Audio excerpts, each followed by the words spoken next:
ગુજરાતમાં કર્યા પ્રચારના શ્રી ગણેશ। ડીસામાં મોદીની જાહેર સભા યોજાઈ। ભારત દેશમાં ત્રીજા તબક્કાનું મતદાન ગુજરાતમાં થવા જઈ રહ્યું છે, ત્યારે ગુજરાત લોકસભાની ચૂંટણીનો પ્રચાર જોરશોરથી ચાલી રહ્યો છે, જેમાં વડાપ્રધાન નરેન્દ્ર મોદી આથી ગુજરાત પ્રચારના શ્રી ગણેશ ડીસાથી કર્યા છે। બનાસકાંઠા અને પાટણ જિલ્લાની જાહેર સભાને લઈ ડીસામાં ગરમીનો પારો વધી 42 ડિગ્રી પહોંચ્યો હતો, ત્યારે ગરમીથી બચવા માટે જાહેર સભા સ્થળ પર સભા મંડપમાં મિસ્ટિંગ કુલિંગ સિસ્ટમ લગાવી લોકોને ગરમીથી બચાવવાનો પ્રયાસ કરાયો હતો। જ્યારે વડાપ્રધાનનું આગમન થતાં તેમનું સ્વાગત ગુજરાતના ભાજપ અધ્યક્ષ CR પાટીલ દ્વારા સાફો પહેરાવી સ્વાગત કરવામાં આવ્યું અને બનાસકાંઠા પાટણના લોકસભાના ઉમેદવાર દ્વારા સાલ આપી સ્વાગત કરવામાં આવ્યું હતું। ત્યારે ભાજપના ધારાસભ્યો સાથે કાર્યકર્તાઓ દ્વારા શ્રીરામની પ્રતિમા આપી સ્વાગત કરવામાં આવ્યું હતું। ત્યારબાદ CR પાટીલ દ્વારા જનસભા સંબોધતા ભારતમાં ભાજપ દ્વારા વિકાસના વધુ કામો થયા હતા તેમ જણાવ્યું હતું। ત્યારે મોદીએ સભા સંબોધતા કોંગ્રેસ પર પ્રહાર કરતા કહ્યું હતું કે ગુજરાતની પ્રજાએ ક્યારેય અહીંયા અસ્થિર સરકાર નથી આવવા દીધી। કોંગ્રેસને ગુજરાતમાંથી હટાવી છે તો આજે એને પગ નથી રાખવા દીધો। કોંગ્રેસ પાસે ન મુદ્દા ન વિઝન અને કામ કરવાનું જૂનું છે। હિંમત હોય તો સામે વાર કરો, આ ફેક વિડીયો નહીં। હિંમત હોય તો સામે આવી બે હાથ કરો, બતાવી દઈશું દાળ ભાત ખાવાવાળો શું કરી શકે છે। હવે ચૂંટણીમાં તેમની વાત નથી ચાલતી તો ફેક વિડીયો વાયરલ કરે છે। આપણા બનાસકાંઠામાં પાણી ન મળે, મહેમાન રોકાય તો રાત્રે એવું થાય કે સવારે પાણી ક્યાંથી લાવીશું, અને આજે પાણી આવ્યું છે। આજે ભાજપે ચારેકોર પાણી પહોંચાડ્યું છે। નલ સે જલ યોજના થકી લોકો સુધી પાણી પહોંચ્યા છે। માતા બહેનોને પાણી ભરવામાં અડધો દિવસ જતો, પણ હવે ઘરે બેઠા પાણી મળી રહે છે। પહેલાં છોકરું જન્મે એટલે એને કાકા મામાનું નામ ના આવડે, પણ કર્ફ્યુ બોલતા આવડતું એ આપણે નાબૂદ કર્યું। બાળકો નિશાળે જતા હવે જવા માંડ્યો। ભાજપે લાંબા ગાળાની મહેનત કરી છે, એટલે આજે ગુજરાત આગળ આવ્યું છે।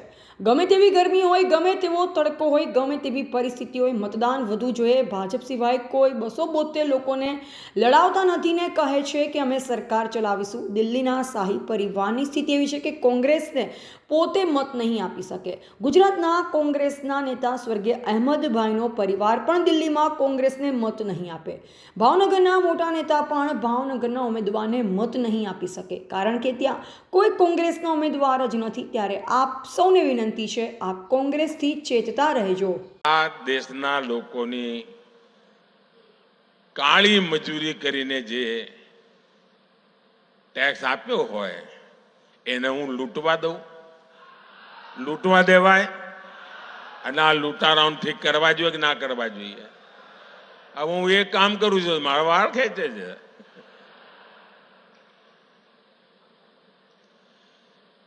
તમને આશ્ચર્ય થશે સાથીઓ, આ વખતે કોંગ્રેસની સ્થિતિ એવી છે, તમારે સરકાર બનાવી હોય ને તો ઓછામાં ઓછી 272 સીટો તો MP જોઈએ તમારી પાસે। અમારી સિવાય, ભાજપ સિવાય આ દેશમાં એક પણ પોલિટિકલ પાર્ટી, કોંગ્રેસ પણ 272 લડાવતા જ નથી। બોલો, એટલે તમે 272 લડાવતા નથી અને કોઈ અમે સરકાર બનાવીશું।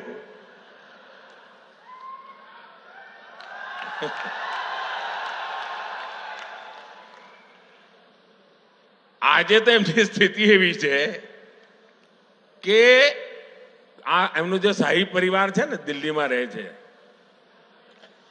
એમની દશા એવી છે કે પોતે આ વખતે કોંગ્રેસને વોટ નહીં આપીએ કે બોલો। આ મોદી સાહેબની કમાલ જ છે ને, શાહી પરિવાર કોંગ્રેસને વોટ જ નહીં આપીએ કે આ વખતે ત્યાં કોંગ્રેસનો ઉમેદવાર જ નથી। અહીંયા આપણા ત્યાં ગુજરાતના મોટા નેતા હતા અહેમદભાઈ। અહેમદભાઈ તો હવે રહ્યા નહીં। અહેમદભાઈનો પરિવાર ભરૂચમાં રહે છે।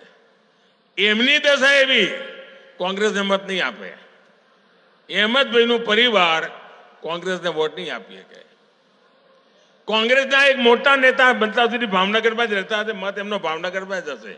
એ ભાવનગરમાં કોંગ્રેસને વોટ નહીં આપીએ કે। આ કોંગ્રેસની દશા છે। તમે વિચાર કરો।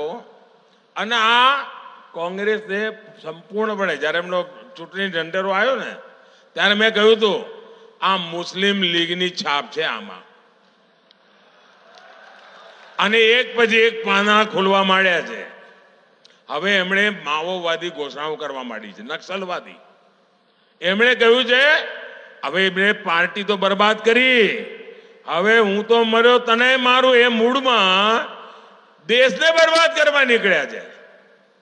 એમણે પાર્ટી તો તબાહ કરી દીધી, દેશને બરબાદ કરવા નીકળ્યા છે. અને એમણે એક નવો એમણે કહ્યું છે અમે એક્સરે કરીશું આખા દેશનો. કહ્યું છે ને આખા દેશનો એક્સરે કરીશું. એટલે તમારા લોકરમાં શું પડ્યું છે, એક્સરે. તમારા ઘરમાં શું પડ્યું છે, એક્સરે. તમારું બેંકમાં શું પડ્યું છે, એક્સરે. તમારા ત્યાં કઈ દાગીનો બાજરાના કે જવારના ડબ્બામાં રાખી મૂક્યો હોય, એક્સરે. પછી લૂંટી લેવાનું. આ એમણે મેનિફેસ્ટોમાં કહ્યું છે જે બધું છે પછી જેની પાસે નથી એને વેચી દેવાનું. તમે આ ગરીબી વેચવા નીકળ્યા છો ભાઈ, આ દેશને તમે તબાહ કરવા નીકળ્યા છો. શું માંડ્યું છે તમે? એવા અમૃત માળી, સંબંધ ભારત ન્યૂઝ, ડીસા.